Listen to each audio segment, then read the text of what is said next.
नमस्कार साथियों। आइए आज हम शुरुआत करेंगे वाक्यांश के लिए एक शब्द।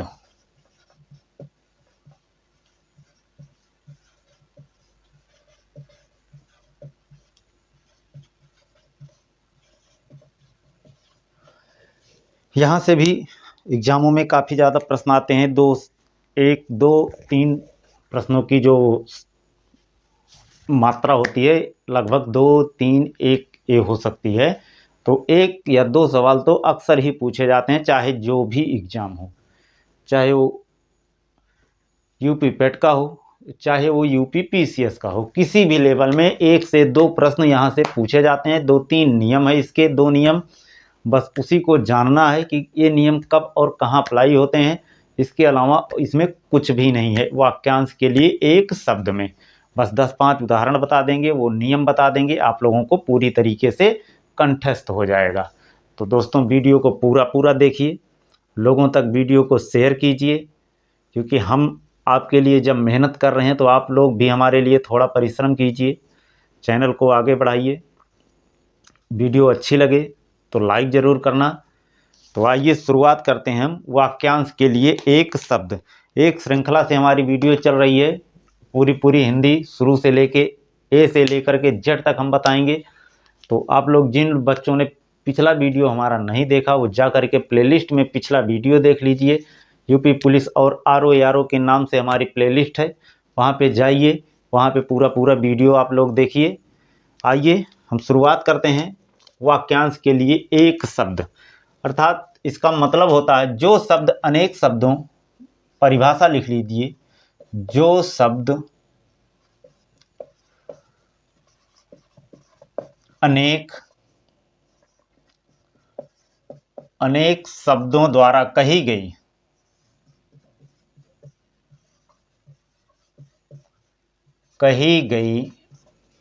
जो शब्द अनेक शब्दों द्वारा कही गई बातों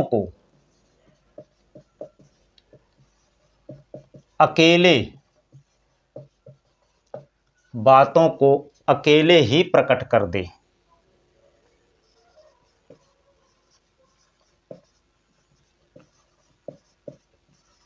अकेले ही प्रकट कर दे, उसे क्या कहते हैं?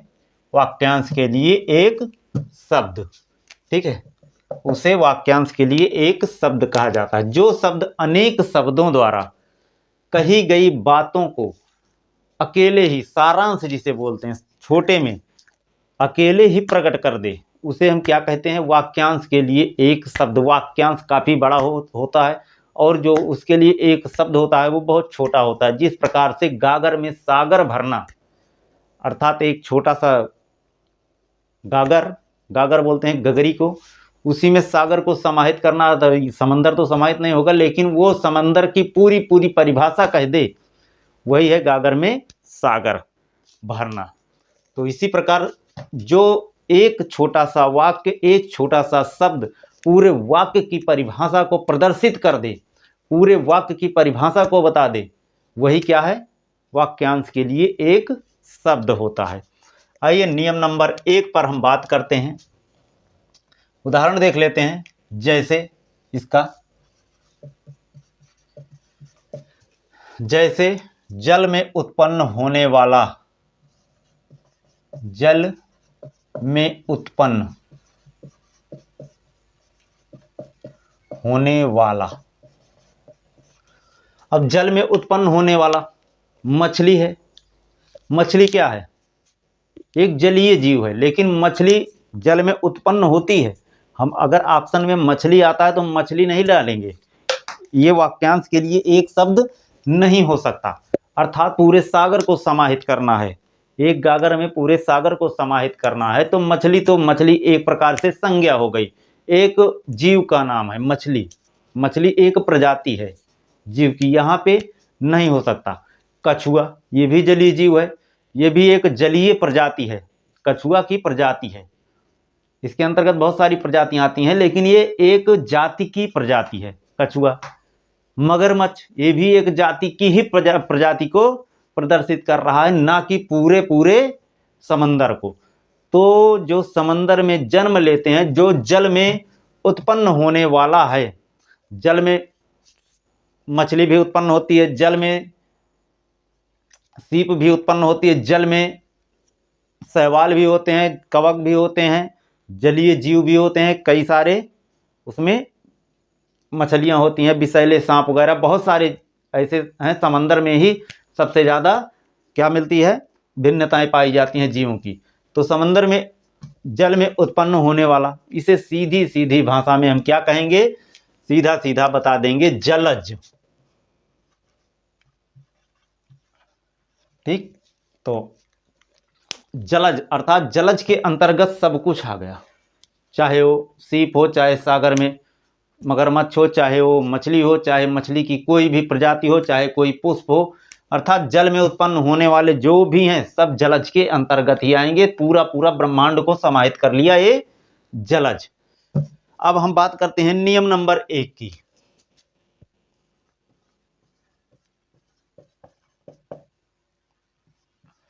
नियम नंबर 1 कहता क्या है, दो ही नियम इसमें हैं जो महत्वपूर्ण है।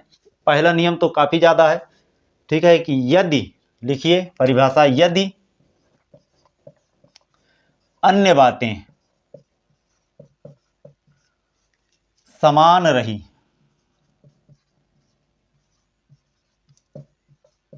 तो प्रायः ऐसे वाक्य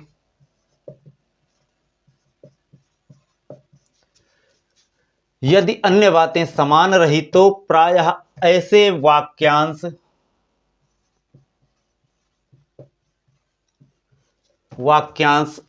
जिनमें न शब्द का प्रयोग हुआ है, जिनमें न अर्थात नकारात्मक, निगेटिविटी शब्द का, न शब्द का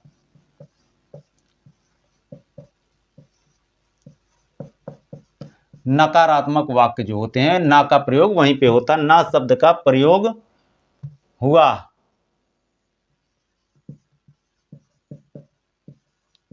तो वहां क्या करेंगे, वहां हम आ उपसर्ग का प्रयोग करते हैं।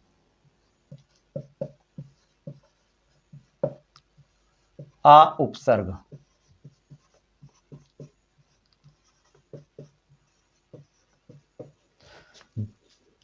समझना। यदि कुछ अपवाद होते हैं, ठीक है, कुछ बातों को छोड़ करके और किसी वाक्य में यदि ना शब्द का, अधिकांश वाक्यों में ना शब्द का यदि प्रयोग होता है, नकारात्मक शब्दों का प्रयोग होता है, निगेटिव शब्द बनाए जाते हैं, वाक्य बनाए जाते हैं, तो वहां पे क्या होता है, आ उपसर्ग को जोड़ करके वाक्यांश के लिए एक शब्द बनाया जाता है। इस बात का ध्यान रखना, जहां पे आपको नकारात्मकता दिखेगी, अक्सर 70 से 80% वाक्यों में आ उपसर्ग ही आएगा, इस बात का ध्यान रखना। 30% पहले ही लिख दिया हूं कि यदि अन्य बातें समान रही तो प्रायः ऐसे वाक्यांश जिनमें ना शब्दों का प्रयोग होता है, आ उपसर्ग को जोड़ा जाता है, अर्थात आ उपसर्ग को का प्रयोग करते हैं। देख लेते हैं उदाहरण 2-4, समझ में आ जाएगा। जैसे, जैसे हम बात करते हैं जिसे कहा ना जा सके, जिसे कहा ना जा सके, इसके लिए एक शब्द क्या बन सकता है, जिसे कहा ना जा सके। तो इसके लिए जिसे कहा नहीं जा सकता, अकथनीय, अकथनीय, जिसे कहा ना जा सके, जिसे जीता ना जा सके,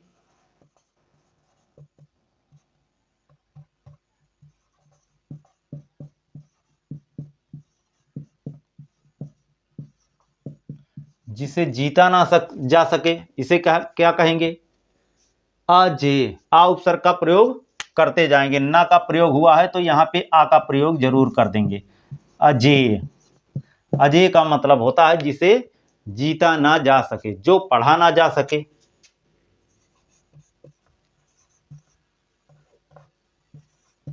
जो पढ़ा ना जा सके।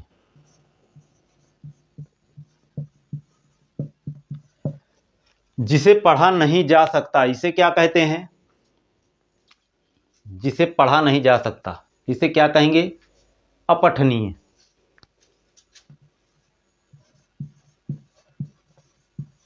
जिसे जाना नहीं जा सकता इसे क्या कहेंगे? जिसे जाना नहीं जा सकता अज्ञेय।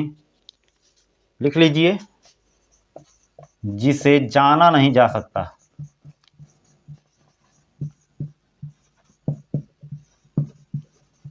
जिसे जाना नहीं जा सकता इसे क्या कहते हैं हम? अज्ञेय। अज्ञेय। इसके बाद जिसे पराजित ना किया जा सके, ये भी वाक्य बन सकता है, जिसे पराजित ना किया जा सके अपराजेय। अपराजेय।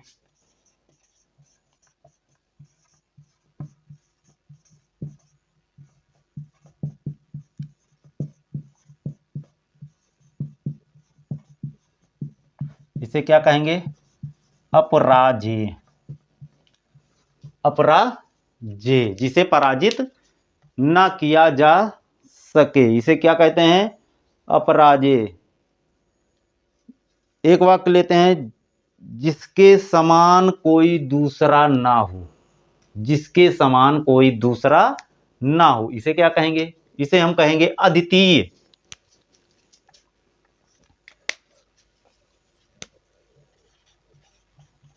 जिसके समान कोई दूसरा ना हो इसे क्या कहते हैं? अद्वितीय। अद्वितीय। जिसके समान कोई दूसरा ना हो इसे हम क्या बोलेंगे? अद्वितीय। ठीक है। जिसे पहले कभी ना देखा गया हो। जिसे, यहीं आगे लिख देते हैं, नोट कर लेना, जिसे पहले कभी देखा ना गया हो।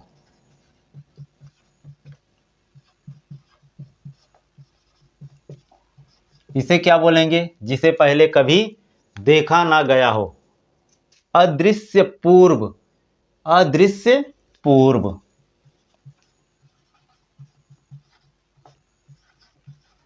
अदृश्य पूर्व। जिसे पहले कभी देखा ना गया हो, जिसका ज्ञान इंद्रियों द्वारा ना हो सके। अगला देखते हैं एक और उदाहरण। जिसका ज्ञान इंद्रियों द्वारा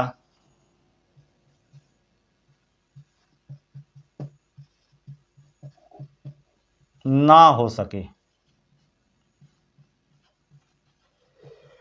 जिसका ज्ञान इंद्रियों द्वारा ना हो सके इसे क्या कहेंगे?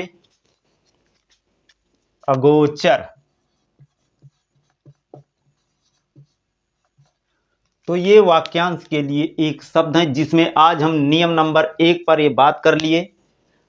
ठीक है। नियम नंबर 1 कहता है कि यदि अन्य बातें समान रही तो जिन वाक्यों में ना शब्द का प्रयोग होता है वहां पे हम क्या करते हैं? ना शब्द के अगर प्रयोग हुआ है, नकारात्मकता वाक्य में है, वाक्यांश में है, वाक्य में है, तो वहां जब वाक्यांश बनाएंगे, एक शब्द बनाएंगे, वहां पे आ उपसर्ग को जोड़ करके बनाएंगे। उदाहरण सब आपके सामने आ चुके हैं। पहला उदाहरण है, जिसे कहा ना जा सके। जिसे कहा नहीं जा सकता, जबान से जिसको बोला नहीं जा सकता, अर्थात जिसके बारे में कुछ कहा नहीं जा सकता, उसे क्या कहते हैं? अकथनीय। जिसे जीता नहीं जा सकता, जिसे जीता नहीं जा सकता उसे क्या कहेंगे? अजेय। कभी वो हारा ही नहीं, अजेय है। जो पढ़ा नहीं जा सकता उसे क्या कहते हैं? अपठनीय। जिसे जाना नहीं जा सकता इसे क्या कहते हैं? महसूस किया जा सकता है लेकिन जाना नहीं जा सकता, इसे कहते हैं अज्ञेय। जिसे पराजित नहीं किया जा सकता, जिसे पराजित नहीं किया जा सकता इसे क्या कहेंगे? अपराजेय। जिसके समान कोई दूसरा नहीं है इसके लिए क्या शब्द प्रयोग करेंगे? अद्वितीय का। आ उपसर्ग हर जगह आपको मिल रहा है, आ उपसर्ग हर जगह जुड़ा मिलेगा, लगभग लगभग। जिसे पहले कभी देखा ना गया हो। अदृश्य पूर्व।